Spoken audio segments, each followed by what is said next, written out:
He walked to the edge of the fairway and, after a moment's hesitation, plunged into a dense clump of ash, birch, brambles, and rhododendrons, known as Hallam's Wood. He found the dog standing in a clearing beside an overgrown rhododendron bush, pawing the ground around the plant's base.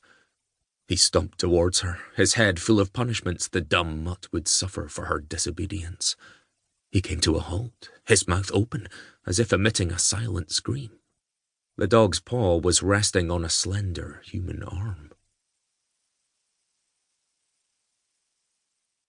2.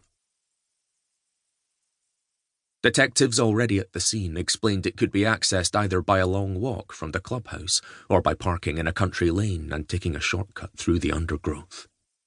Detective Inspector Angus Henderson of Sussex Police, who had spent countless weekends and a good part of his youth tramping over places like this, did not hesitate to select the more direct route. "Remind me, Angus, why did we come this way?" the irritated voice of Sergeant Carol Waters asked from somewhere behind him. "It's all muddy, and these thorns and branches are ripping my tights to shreds." "Quit bleating, woman. Would you rather a 2-mile hike across a golf course?" "No problem. I've always wanted to have a go on one of them little golf buggies." "Me too, but not with you at the wheel, or we'd end up in a bunker or at the bottom of a lake." "There's nothing wrong with my driving." "A new bash on the front wing of your car would suggest different." He stopped walking at the point where the woods ended and the fairway began, and waited for her to draw level. "Are we there yet?" "You sound like my nephew. No, we're not there yet, but I thought you could use a break." "Thank you, kind sir. Now I can tell everyone in the office you do have a generous side." He ignored her and continued walking. "So, what were you doing on this mythical day off?" she said. "The first clear bit of daylight in the crime figures for 6 months, you said." I know. I should have kept my big mouth shut and gone into the office as usual, instead of tempting fate. What was I doing today? This being spring, although you wouldn't know it from the big black clouds hanging over Sussex all day, I went down to Brighton Marina to work on my boat and prepare it for summer. What about you? "Did I tell you my sister's getting married in June?" He nodded. "Aye, you did. Several times." "We went to Croydon together to look for an outfit for me. In some ways it was a blessing when the call came through, as we never can agree on anything, and we were on the point of falling out big time. I told her before we left the house I didn't want to spend more than $250, and what does she do? Falls in love with a dress costing twice as much." "You'd spend £250 on a new dress?" "Yeah, and that's just the dress. There's shoes, underwear, a new hat. I could go on." "Please don't."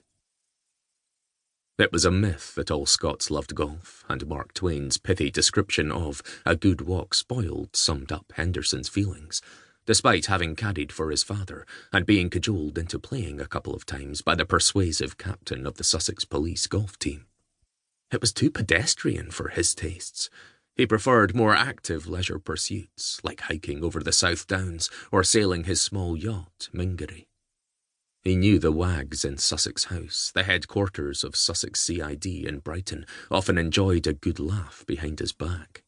He'd heard all their hello sailor jokes and camp accents, as if sailing in a force 9 gale or crossing the channel and cruising past an oil tanker nearly a quarter-mile long, or container ships as high as an office building, was a sport for wimps.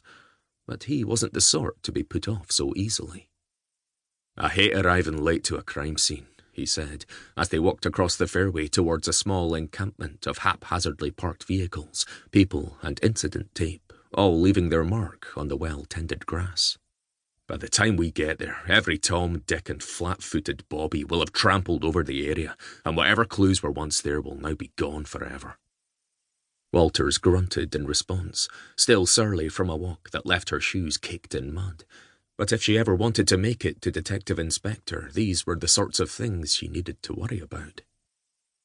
They headed towards a young constable who was guarding a gap in the incident tape and pulled out warrant cards. "Morning, sir," he said. "Good morning, constable. Where is it?"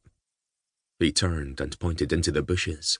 "Down the path over there, about 30 or 40 yards. It's over to the right. The pathologist and Sokos are already down there. You can't miss 'em." The extended arm was superfluous.